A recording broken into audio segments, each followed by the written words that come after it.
भारतीय artillery system जिसने दुनिया भर में अपनी धाक जमा ली है। अमेरिका से लेकर यूरोपीय देशों तक भारत में बनने वाले तोप के गोलों की काफी डिमांड बढ़ चुकी है, खास करके 155 mm के गोले। और पश्चिमी देशों में हाल ही के वर्षों में ग्लोबल चेन सप्लाई को लेकर जो मुद्दे हुए हैं उसकी वजह से एमुनेशन के प्रोडक्शन में कमी आ चुकी है। ऐसे में भारत दोस्तों यहाँ पर एक बड़ा फायदा उठाने के लिए तैयार है और भारत ने दोस्तों दुनिया के कई देशों को अपने गोला बारूद की जमकर सप्लाई की है। कुछ रिपोर्ट्स बताती हैं कि 155 mm के आर्टिलरी शेल्स को सिर्फ भारत 300 से 400 डॉलर में बना रहा है। मतलब साफ है कि अगर ये आर्टिलरी शेल पश्चिमी देशों में बनते हैं, ऐसे में पश्चिमी देशों के आर्टिलरी शेल भारत में बनाए जाने वाले आर्टिलरी शेल से काफी महंगे हैं। इसीलिए भारतीय तोप के गोलों की डिमांड जबरदस्त तरीके से बढ़ चुकी है और भारत के लिए तो ये बहुत बड़ा मौका भी है जिसे भारत ग्रैब करने की कोशिश कर रहा है, क्योंकि इंडियन गवर्नमेंट का लक्ष्य है कि 2029 तक हथियारों के एक्सपोर्ट को दोगुना कर दें और इसे 6 अरब डॉलर से आगे ले जाए। आपको बता दें कि पिछले फाइनेंशियल ईयर में भारत ने 3.5 अरब डॉलर के हथियार एक्सपोर्ट किए थे। दरअसल दोस्तों यहाँ पर जो डिमांड बढ़ी है वो 155 mm के राउंड की बढ़ी है।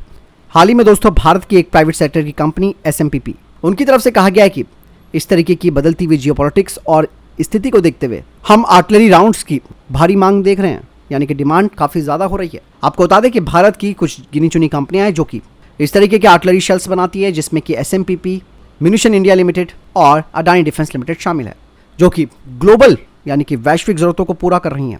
इसके अलावा दोस्तों कुछ रिपोर्ट्स बताती हैं कि इंडियन कंपनी को पहले ही 100 करोड़ रुपए से अधिक के तोप के गोलों का ऑर्डर मिल चुका है।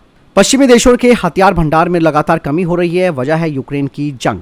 हालांकि पश्चिमी देशों के पास इस तरीके के गोले बनाने की क्षमता है, लेकिन ये काफ़ी महंगे होते हैं। भारत काफ़ी कम कीमत पर इन्हें मुहैया करा रहा है। यहाँ पर दोस्तों पश्चिमी देशों को बड़ी टेंशन इस बात की हुई है कि यूक्रेन जंग में उन्होंने अपना सब कुछ दांव पर लगा दिया है।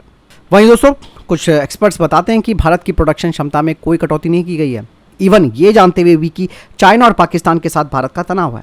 मतलब साफ है कि भारत ने अपनी घरेलू तैयारी जो है वो बना कर रखी है। इसलिए भारत इस वक्त जो हैवी आर्टिलरी राउंड्स है और प्लेटफॉर्म है उसमें एक कॉम्पिटिटर के रूप में स्थापित हो रहा है। रिपोर्ट्स बताती है कि 155 mm के तोप के गोले, हविजर्स, ब्रह्मोस सुपरसोनिक मिसाइल, आकाश मिसाइल सिस्टम, सर्विलांस और रडार सिस्टम, तेजस फाइटर जेट, लाइट हेलीकॉप्टर्स और नौसैनिक जंगी पोत, इन्हें भारत या तो बेच रहा है या फिर इन हथियारों को बेचने की तैयारी कर रहा है। तो बहुत चीज़ें हैं।